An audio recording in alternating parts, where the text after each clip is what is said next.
याद राख्नुस्, यो योग, यो ध्यान 21st सेन्चुरीको सबभन्दा ठुलो इन्डस्ट्री मध्ये एउटा योग इन्डस्ट्री, मेडिटेसन इन्डस्ट्री। यसलाई नेगेटिभ रूपमा लिएको होइन, भनेको होइन, संसारमा इमर्जिङ इन्डस्ट्री हो यो। त्यसकारण अहिले तपाईँ होटलमा जानुहोस्, त्यहाँ ध्यान सिकाउने मान्छे खटाइराखेको हुन्छ, पालिराखेको हुन्छ, योग सिकाउने मान्छे पालिराखेको हुन्छ। किनकि यसले तपाईँलाई शारीरिक रूपमा हेल्थी बनाउँछ, मानसिक रूपमा एक क्षणको लागि ह्याप्पी बनाउँछ। मान्छेले त्यो रक्सीमा खोज्ने कुरा, मान्छेले धनमा खोज्ने कुरा, पदमा प्रतिष्ठामा खोज्ने कुरा, जुन खुसी छ नि, केही नखोजिकन आँखा चिम्लेर आउँछ भनेर बुझिसकेपछि, साइन्सले पनि प्रमाणित गरिसकेपछि, मेडिटेसन योग आजको युगमा के भयो त भन्नाले एउटा आनन्दको स्रोत भयो, सकारात्मक स्रोत। र अर्को, मेडिटेसन आजको युगमा के भयो त भन्ने, योगा मेडिटेसन स्पिरिचुअल बिजनेस आजको युगमा के भइदियो कि मान्छेलाई हिलिङमा लैजाने बिजनेस भइदियो। किनकि तपाईँ अलिकति आनन्दित भइदिनु भयो भने, तपाईँ अलिकति रिल्याक्स्ड भइदिनु भयो भने साइकोलोजिकल्ली तपाईँको इम्युन सिस्टमले काम गर्न थाल्छ, इम्युन बुस्ट हुन थाल्छ। यही वैज्ञानिकहरूले प्रमाणित गरेको कुरा त्यही हो। मेडिटेसन गर्नुपर्छ। किन गर्नुपर्छ भन्नाले यसले हिलिङ गर्छ, राइट? हिलिङसम्म त आयो, ठिकै कुरा हो। तर सवाल हिलिङको होइन क्या, सवाल अवेकनिङको हो।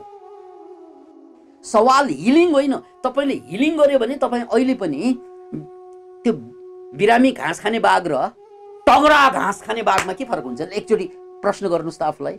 म घाँसै खाइरहेको छु, मलाई अहिले थाहा छैन म जङ्गलको राजा भनेर घाँस खाइरहेको छु, म बिरामी परेँ। अब ध्यान स्यान गरेर योग स्योग गरेर यो बिरामी बाघलाई मैले तगडा बाघ बनाएँ, तर घाँस त घाँसै खाइरहेको छ उसले। किन भन्नाले उसलाई अझै पनि बोध छैन। उसलाई बोध के लागिरहेको छ? म मृग हुँ भनेर बोध लागिरहेको छ। म मृग हुँ भन्ने कुराबाट एक क्षणको जागरण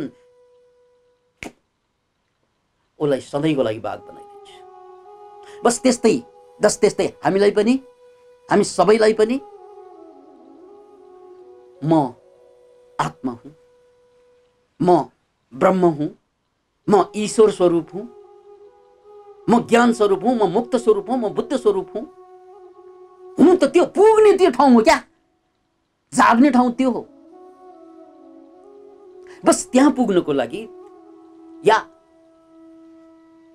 त्यो कुराको बोध हुनको लागि मोहिनुमा फस्नु भएन क्या।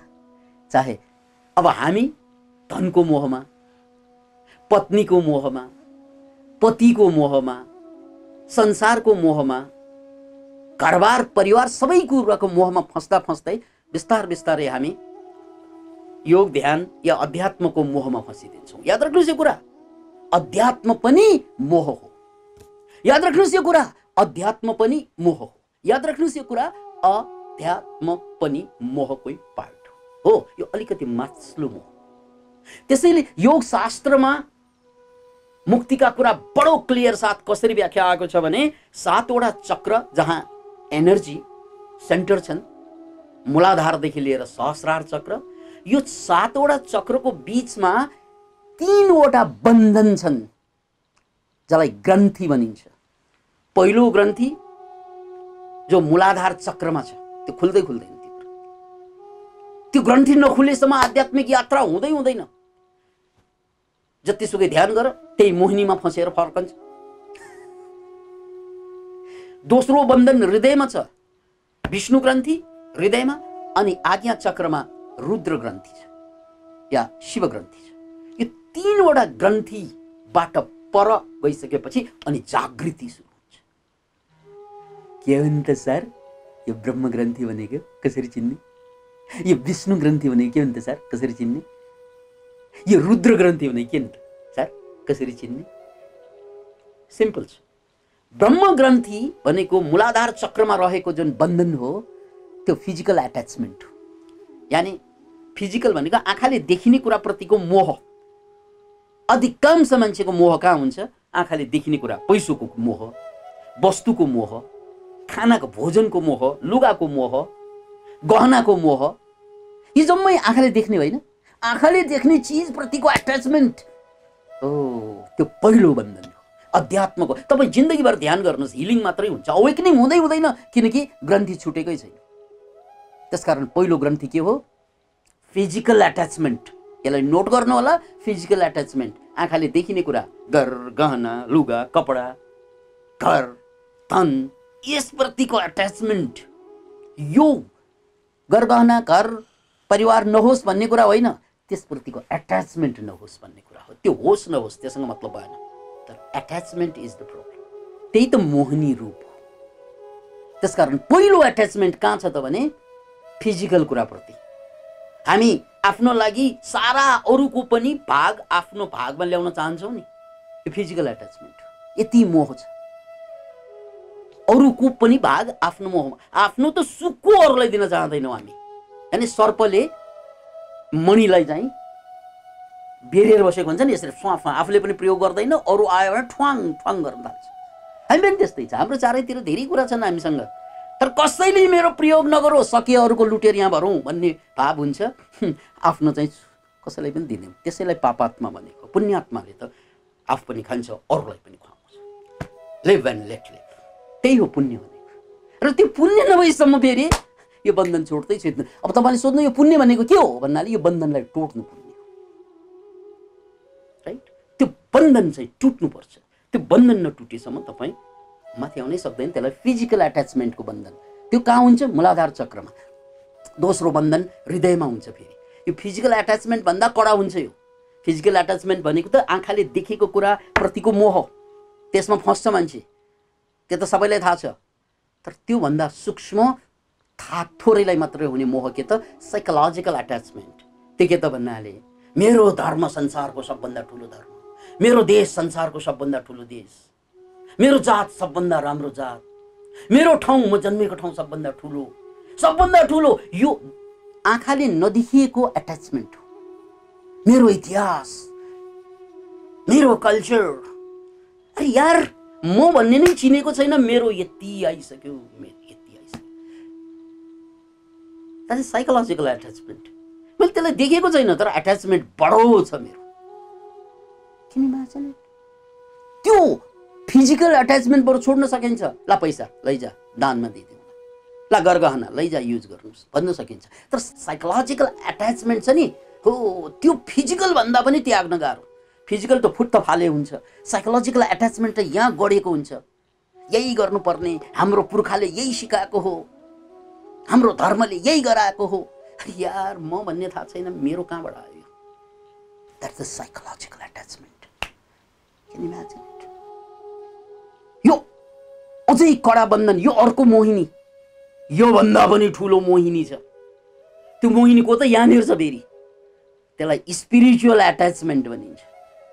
अनि के हो नि त स्पिरिचुअल एट्याचमेन्ट भनेको? अब त्यहाँ पनि मेरो मेरो भन्छ उसले, मेरो ध्यान, मेरो गुरु, मेरो ज्ञान, मेरो मेरो मेरो। अरे यार तिमीहरू यस्ता, म यस्ता, म ध्यानी, तिमीहरू अध्यानी, म भेजिटेरियन, तिमीहरू non vegetarian. What does it mean? के भने आयो? यसलाई भनिन्छ स्पिरिचुअल एट्याचमेन्ट। याद राख्नुहोस्, मान्छेको तीनवटा ग्रन्थि, पहिलो एट्याचमेन्ट फिजिकल, सेकेन्ड साइकोलोजिकल, तेस्रो स्पिरिचुअल एट्याचमेन्ट। त्यो मोहिनी क्या। अब एउटा मोहिनीले बच्यो भने अर्कोले चाहिँ छाप्प समाउन हामीलाई, त्यो मोहिनीबाट बचेर आए यो मोहिनीमा फस्छ।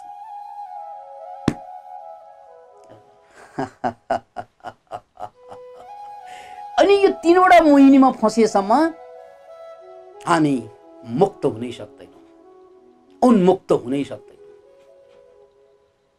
हामी भित्र आत्मा छ, त्यो कहिल्यै चिनिँदैन। हामी भित्र परमात्मा छ, त्यो कहिल्यै बुझिँदैन, कहिल्यै चिनिँदैन। किनकि हामी बन्धनमा छौँ। कोही भौतिक बन्धनमा, कोही मानसिक बन्धनमा, कोही धार्मिक बन्धनमा, आध्यात्मिक बन्धनमा। किन इमेजिन? सर यो के गर्नु भएको? हाम्रो कल्चरमा यस्तो छैन। What does it mean? के भन्नुभयो? हामी भनेको के? यदि हामी भनेको आत्मा हो भने राम्रो जति सबै हाम्रो भन्न सक्नुपर्ने होइन र? त्यही कुरा हेर्नुहोस् है, बडा गजबको कुरा। लङ्का अवतार सूत्रमा बुद्धले के भन्नुभयो? चित्तम बुद्धम वदाम्य। आफ्नो चेतनालाई बुझ, त्यही बुद्ध हो।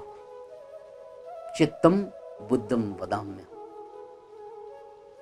यी तीनवटा बन्धन, तीनवटा मोहिनी हो। अब यो मोहिनीमा फसुन्जेल अमर हुँदैनौँ हामीहरू। यो मोहिनीले हामीलाई फसाएपछि हामी दैत्य हुन्छौँ। कोही धनका दैत्य, कोही पद प्रतिष्ठाका दैत्य, कोही धर्मका दैत्य, अध्यात्मका दैत्यहरू। हो, ऊ ध्यान गरेको हुन्छ, ध्यान सिकाएको हुन्छ, ध्यानकै चर्चा गरिरहेको हुन्छ, तर हो दैत्य। किन भन्नाले ऊ अझै पनि बन्धनमा छ। एउटा मान्छे निर्बन्ध मान्छे, निर्बन्ध मान्छे, किनकि आत्मा निर्बन्ध हुन्छ। जसको सबै आफ्नो हो या जसको आफ्नो केही पनि होइन। यो डायलगलाई बुझ्नु, या तो सारा ब्रह्माण्ड उसको हो या त केही पनि उसको होइन। यो डायलगलाई बुझ्नुस्, या तो यो ब्रह्माण्डको सबै कुरा मेरो हो या त मेरो केही पनि होइन। दुई डायलग। यो मुक्ति दशा, यो अमृत दशा भनेको यही हो। यो अमृतावस्थामा के हुन्छ, अमृत भावमा के हुन्छ, या त सारा ब्रह्माण्ड मेरो या केही पनि मेरो। हो, अष्टावक्रको सारा सार त्यही हो। किनकि राजा जनक आध्यात्मिक बन्धनमा आएर फसेका थिए। भौतिक बन्धन छैन उसमा। किन भन्नाले ऊ त्यागी हो। उनले दान दिए, पुण्य कमाए, लोभ गरेनन्। Can you imagine? र मानसिक बन्धन पनि चिर्दै आएको। तर कहाँ आएर फसेको भने आध्यात्मिक बन्धनमा। त्यो उसको अन्तिम बन्धन थियो। त्यो रुद्र ग्रन्थि उनको अन्तिम ग्रन्थि थियो। जब त्यो आध्यात्मिक बन्धन पनि समाप्त भयो,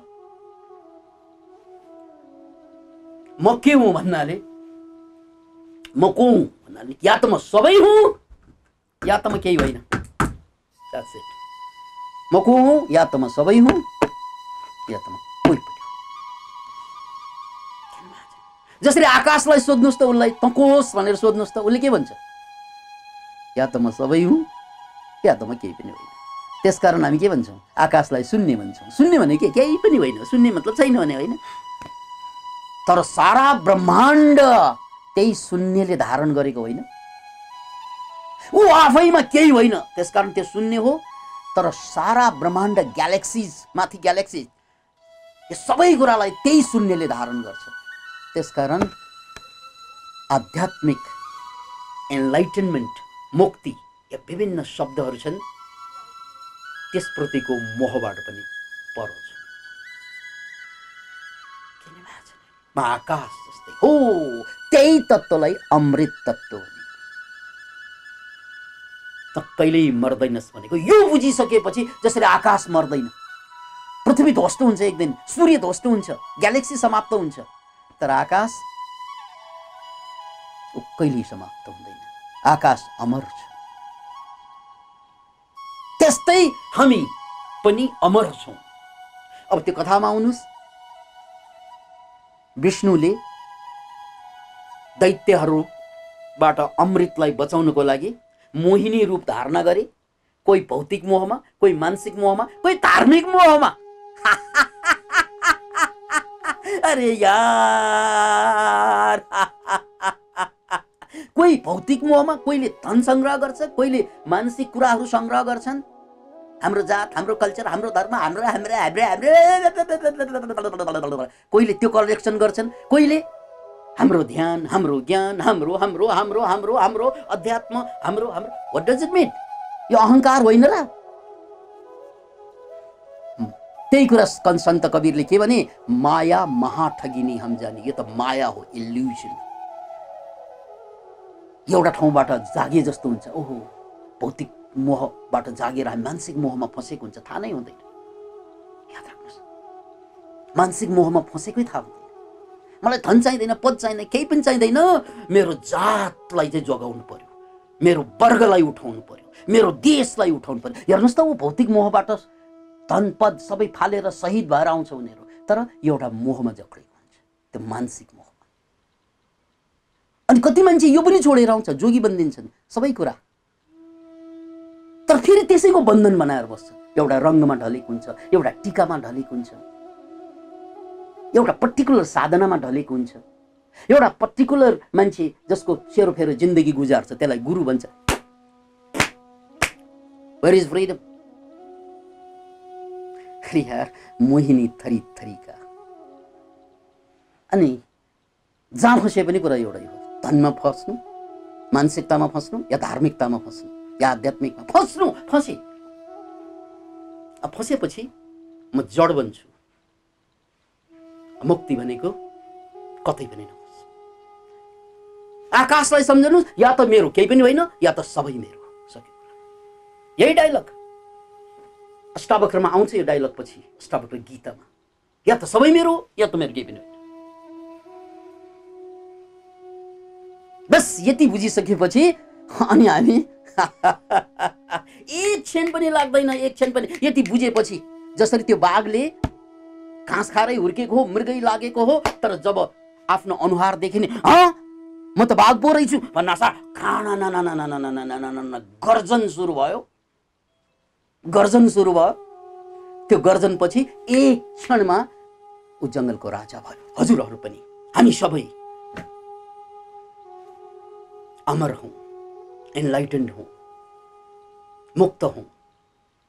तर मात्र यो बोध हुनु पर्यो, म ब्रह्म ग्रन्थीमा फसेँ कि, म विष्णु ग्रन्थीमा फसेँ कि, म आध्यात्मिक ग्रन्थी जसलाई चाहिँ रुद्र ग्रन्थी भनिन्छ, म फसेको छु यार, फसेकै छु यार। कतै मलाई चाहिँ भौतिक बन्धनमा कसैले फसाइदिन्छ, कसैले मलाई चाहिँ मानसिक बन्धनमा फसाइदिन्छ, नाम मिठो मिठो दिएर। कतै मलाई धार्मिक र आध्यात्मिक बन्धनमा फसाइदिन्छ, नाम मिठो मिठै दिएर। यो मिठो मिठो नामभित्र मेरो जिन्दगी तितो तितो बनिएको हुन्छ। त्यसकारण याद राख्नुहोस्, त्यसकारण अध्यात्मको कुरा नगर्नुहोस्, मुक्तिको कुरा गर्नुहोस् सिधै। अध्यात्म व्यापार हो, 21st सेन्चुरीको बिजनेस हो अध्यात्म। मुक्तिको कुरा गर्नुहोस्, किनकि अध्यात्म भनेको वाद हो। अध्यात्मवाद भनिन्छ। वाद भनेको कुरा हो, चाहे भौतिकवाद होस्, चाहे मार्क्सवाद होस्, चाहे अध्यात्मवाद होस्। वाद सबै बन्धन हो, वाद सबै बर्बाद हो आत्माको, वाद सबै बर्बादी हो आत्माको। त्यसकारण सबै वादमा सबभन्दा राम्रो वाद भनेको संवाद मात्रै हो। वादे वादे जायते तत्त्वबोध। सबै वादमा सर्वोत्तम वाद संसारको के छ भनेर सोध्यो भने संवाद। संवादमा तिमी र मेरो बीचमा संवाद हुन्छ। मैले मेरो कुरालाई फाल्दिन्छु, तिमीले तेरो कुरालाई फाल्दिन्छौ, अनि तिमी र म रहन्न प्रिय, हामी एक बन्छौँ। त्यो हो संवाद। संवाद भनेको मैले तपाईलाई सिकाउने होइन क्या। यो विकासानन्दले आफ्नो कुरा सिकाउने होइन, शेयर गर्ने होइन। शेयर गर्ने भनेको थोपर्ने होइन। विकासानन्द र उनलाई सुन्नेहरूको बीचमा एउटा संवाद, र त्यो संवादबाट विकासानन्दले आफ्नो विचार, तर्क, बुद्धिलाई पन्छाइदिन्छ। किनकि यो बाधा हो प्रिय तिमीलाई भेट्नमा। हे परमात्मन, तिम्रो दर्शनमा यो बाधा हो। अब प्रिय नाम दिनुस्, परमात्मन नाम दिनुस्, कुरो एउटै हो। भक्ति योगमा परमात्मन भनिन्छ, ज्ञान योगमा प्रिय मात्रै भनौँ। हे प्रिय, तिम्रो र मेरो बीचको बाधा यही संवाद हो। एकचोटि घरमा जानुहोस् त, यो मेरो लोग्नी, यो मेरो स्वास्नी। यो नाम दिनासाथ नै स्वास्नीलाई स्वास्नीकै रूपमा व्यवहार गर्नु पर्यो, लोग्नीलाई लोग्नीलाईकै रूपमा, छोरालाई छोराकै रूपमा, छोरीलाई छोरीकै रूपमा व्यवहार गर्नु पर्यो। तर एकचोटि नाम नदिकन हेर्नुहोस् त, घरमा जानुहोस्, यो मेरो लोग्नी नभन्नुहोस्, स्वास्नी नभन्नुहोस्, मौन भन्नुहोस् भित्रबाट। अनि पहिलोचोटि बोध हुन्छ, मेरो अगाडि मेरो लोग्नी छैन, मै छु। मेरो अगाडि मेरो छोरा छैन, मै छु। That is unconditional love. हो, त्यो हो प्रेम होइन, त्यो करुणा हो। मेरो अगाडि मेरो श्रोता होइन, मै छु।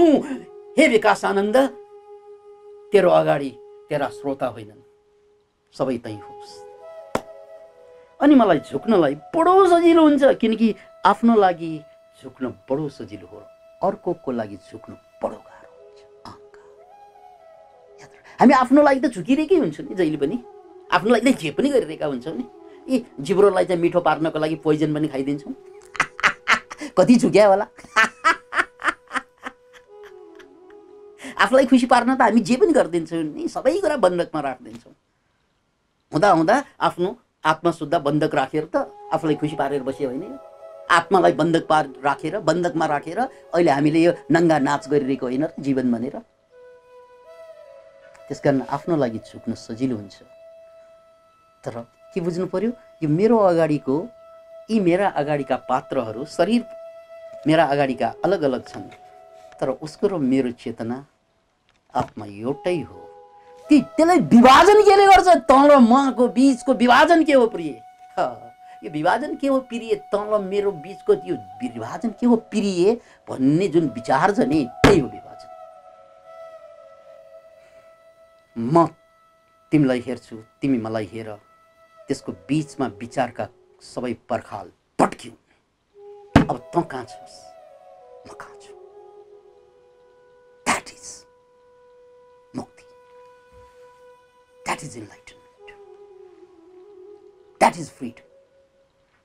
किनकि तँ र मलाई चाहिँ हजारौं मिलको फासला बनाउने कि हेर्नुहोस् त, श्रीमान र श्रीमतीको बीचमा एउटै खाटमा सुतिरहेको हुन्छ, शरीर दुवैको एउटै खाटमा छ, तर मनमा हजारौं मिलको फासला हुन्छ। यसैले त जगजीतको गजल छ नि, फासले ऐसे भी होंगे, फासले ऐसे भी होंगे, ये कभी सोचा न था,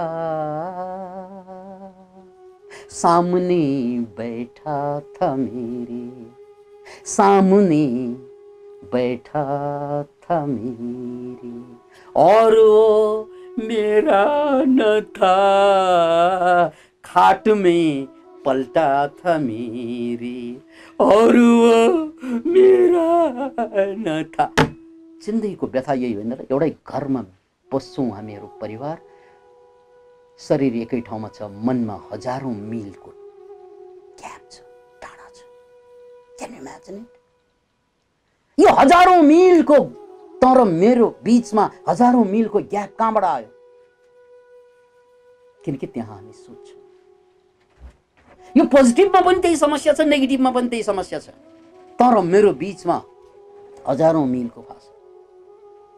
हामी जसलाई गुरु भन्छौँ, जसलाई शिष्य भन्छौँ, शिष्य र गुरुको बीचमा हजारौं मिलको फासला बनाइदिन्छ मान्छे, यी धर्मका व्यापारीहरूले।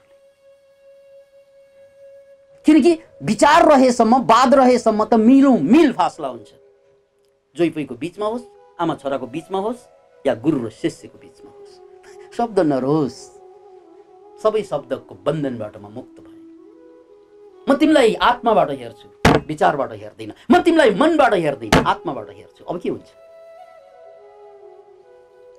तिमी भनेकै म हुन्छु, तिमी भनेकै म हुन्छु प्रिय, म भनेकै तिमी हुन्छ प्रिय। अनि त रासलीला हुन्छ। भगवान कृष्णको त्यो सिम्बललाई बुझ्नुहोस् त। भगवान कृष्णले बाँसुरी बजाउनुहुन्छ, त्यहाँ चाहिँ ग्वालाहरू, ग्वालिनीहरू मठिरहेका हुन्छन्, दही घिउ पारिरहेका हुन्छन्, सबै छोडेर भाङ भुङ डाङ डुङ सबै छोडेर कृष्णको बाँसुरीको धुनमा कुदी कुदी आउँछन्, नाच्छन्, रासलीला जसलाई भनियो। अरे यार, कृष्ण उनीहरूको पुई त होइन, कृष्ण उनीहरूका श्रीमान त होइन, तर श्रीमानको कुरा फ्याट फुट्ट छोडेर आइदिन्छ। किनकि अब तँ र मेरो बीचमा कुनै फासला रहेन। अब ग्वालिनी र कृष्णको बीचमा कुनै फासला छैन, मात्र नृत्य छ, मात्र नर्तन छ, उत्सव छ। जिन्दगी जिन्दगी नाच छ, उत्सव छ। त्यो हो रासलीला। कृष्णले बाँसुरी बजाउँछन् र ग्वालिनीहरूले सुधबुध बिर्सन्छन्, विचार, तर्क, बुद्धि सबै कुरा त्यही बाँसुरीको धुनमा विलय हुन्छ। अनि कृष्ण कृष्ण रहँदैन, ग्वालिनी ग्वालिनी रहँदैन। त्यो दुईको बीचमा उत्सव जन्मिन्छ, नृत्य जन्मिन्छ, गायन जन्मिन्छ। त्यसैलाई रासलीला भनिएको छ।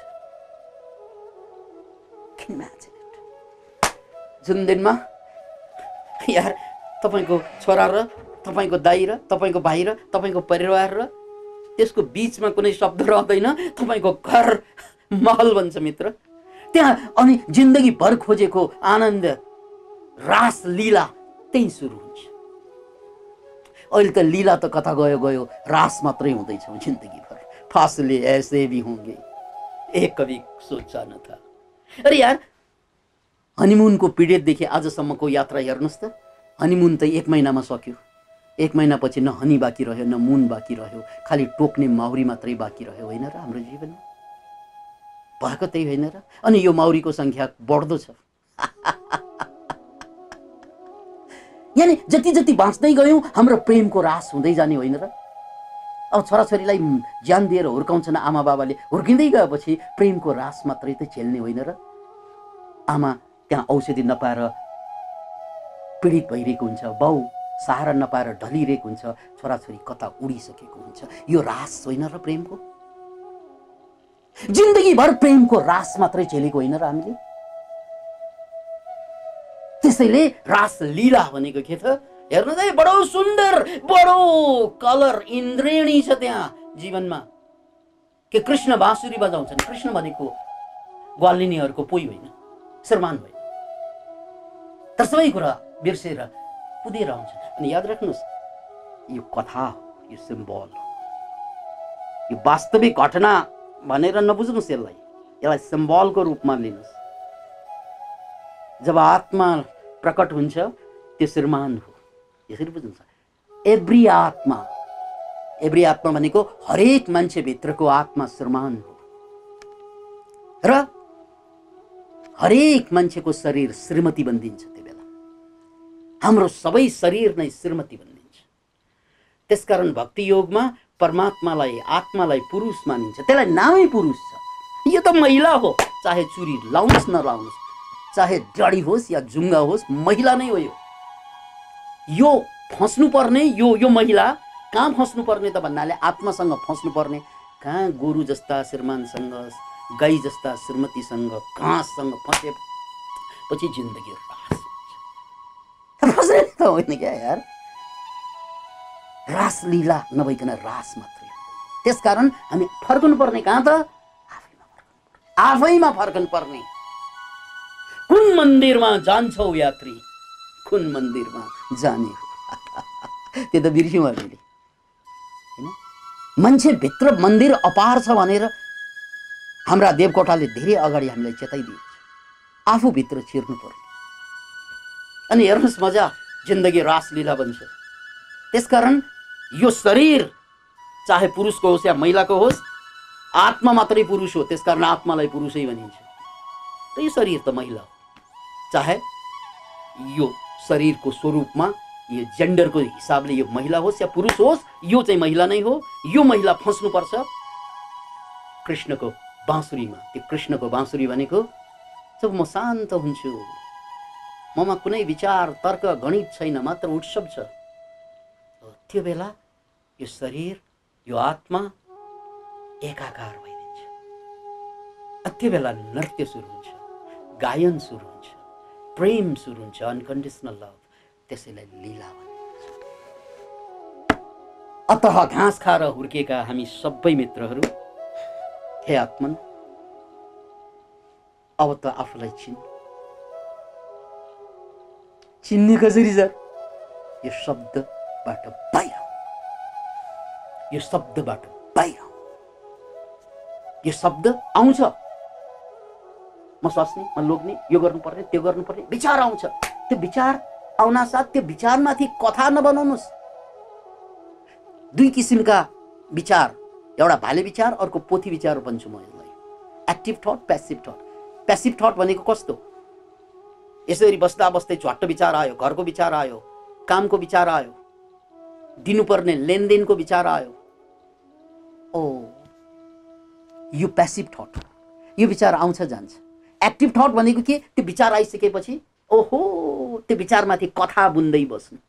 जस्तै घरको विचार आयो, ला घरमा छोरा बिरामी छ, उसलाई कोरोना भइदियो भने अरूलाई पनि कोरोना भएको थियो, यस्तो भएको थियो, उस्तो भएको थियो, जुन कथा बनाइन्छ त्यसलाई भाले विचार भनिन्छ, active thoughts. That is the poison, that is the poison. That is the poison. Passive विचार त आउँछ, जस्तै पोथी आयो, भाले आइदिएन भने के हुन्छ? उसले बच्चा त जन्माउँदैन। पोथी आयो, त्यसपछि भाले आयो, त्यसपछि बच्चै बच्चा आयो, विचारको जुलुस आयो त्यसपछि। त्यसकारण पोथी विचार भनेको प्यासिभ विचार आयो, यसरी बस्दा बस्दै चाहिँ झ्वाट्ट केही सम्झे, त्यसमाथि कथा नबनाउनुस्, कथा नबुन्नुस्, त्यो विचार आउँछ, त्यो आफै जान्छ। त्यसलाई प्यासिभ थट भनिन्छ। र एक्टिभ थट भनेको कथा बुन्ने त्यसमाथि। जस्तै यहाँ बस्दा बस्दै विचार आयो, केही होला कि, यो प्यासिभ थट हो, यसले केही गर्दैन। तर एक्टिभ थट लगाउनु हुँदैन, भाले लगाउनु हुँदैन यसलाई। भाले लगाउनु भनेको ला केही भइदियो भने मेरो श्रीमतीको हालत के होला, श्रीमानको हालत के होला, जाँदा जाँदै एउटा कथा त मैले हिजो मात्रै अस्ति मात्रै सुनेको। लायन्स क्लबका केही साथीहरू यहाँ आउनुभएको थियो 3 दिनको लागि इको स्पिरिचुअलमा, उहाँहरूलाई बिदाई गरेँ। त्यसमध्ये एकजना आर्मी मित्रले कहानी सुनाउँदै हुन्थ्यो। एउटा पुलिस मित्रले माओवादीको युद्धकालमा उनी पनि इन्सपेक्टरको रूपमा फ्रन्टलाइनमा थिए। अनि माओवादीहरूले डाँडाबाट हिर्काएको गोली उनको कानलाई छुँदै सानानाना गरी गोली गयो। त्यो जाँदासम्म उनलाई केही पनि भएन, ए गोली आयो गयो भन्ने मात्रै भयो। तर घर आइसकेपछि यसरी आँखा चाहिँ चिम्लेर विचार गरेँ, त्यो गोली मेरो टाउकोमा लागेको भए अथवा यहाँबाट गएपछि कमसेकम 2 इन्चको फरकमा मेरो गिदीमा लागेको भए म त्यहाँ ठहरै मर्थेँ। म मरेको भए मेरा छोराछोरी, मेरो श्रीमती, मैले कमाएको धन, मेरो महत्वाकांक्षा, अनि त्यो विचार आउन साथ डर लागेर आयो। डरको पराकाष्ठामा पुग्यो।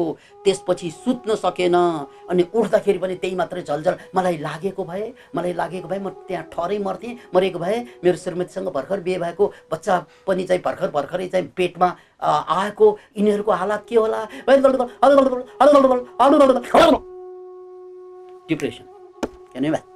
Imagine it. त्यो गोली चाहिँ त आएकै हो, सननन गरेर गएकै हो, त्यसले केही पनि फरक पारेन। तर त्यसबारेमा उसले जुन एक्टिभ थट गर्यो, एक्टिभ थट, विचारमाथि विचार गर्यो, त्यसले त्यसलाई डिप्रेसनमा पुर्याइदियो। Can you imagine it? त्यसकारण मान्छे चाहिँ सिद्धिनुको लागि केही पनि गर्दैन। तपाईँको सबभन्दा ठुलो दुश्मन को हो? Active thought. Active passive thought होइन। प्यासिभ थट त आउँछ जान्छ। प्यासिभ थट भनेको के? फेरि पनि बुझ्नुहोस्, यहाँ तपाईँले यो प्रवचन सुन्दै च्वाट्ट जुन विचार आउँछ त्यो प्यासिभ थट हो। त्यसले केही पनि फरक पार्दैन। तर त्यसमाथि तपाईँले कथा बुन्दै जानुभयो भने सिद्धि।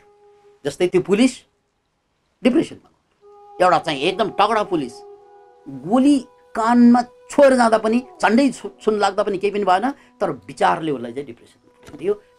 त्यसकारण हामी संसार, परिवार सबैसँग दूरी बनाउने चिज, जीवनलाई नर्क बनाउने चिज के त? Active thoughts.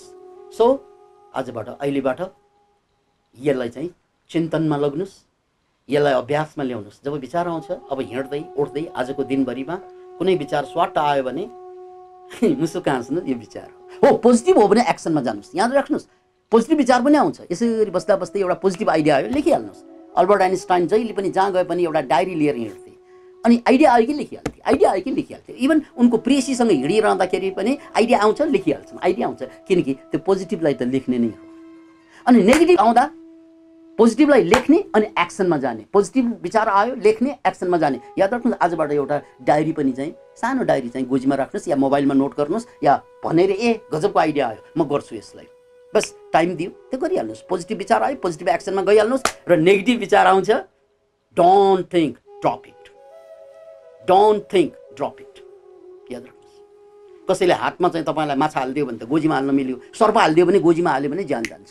त्यसकारण कसैले सर्प हालिदियो भने झ्वाट्ट छोड्नुपर्छ तपाईँले। हो, सोही विचार, कहिले माछा विचार आउँछ, कहिले सर्प विचार आउँछ, कहिले माछा विचार आउँछ, कहिले सर्प विचार आउँछ। माछा विचार आउँदा एक्सनमा जानुहोस्, सर्प विचार आउँदा फुट्ट फालिदिनुहोस्। अनि त्यसपछि चमत्कार हेर्नुहोस्, जिन्दगीको लीला हेर्नुहोस् जीवनको। अनि श्रमान हुँदैन, श्रीमती हुँदैन, छोरा हुँदैन, छोरी हुँदैन। यी सबैप्रतिको मेरो अगाध प्रेम मात्र बाँकी रहन्छ, लभ मात्रै, जसलाई अनकन्डिसनल लभ भनिन्छ। Thank you.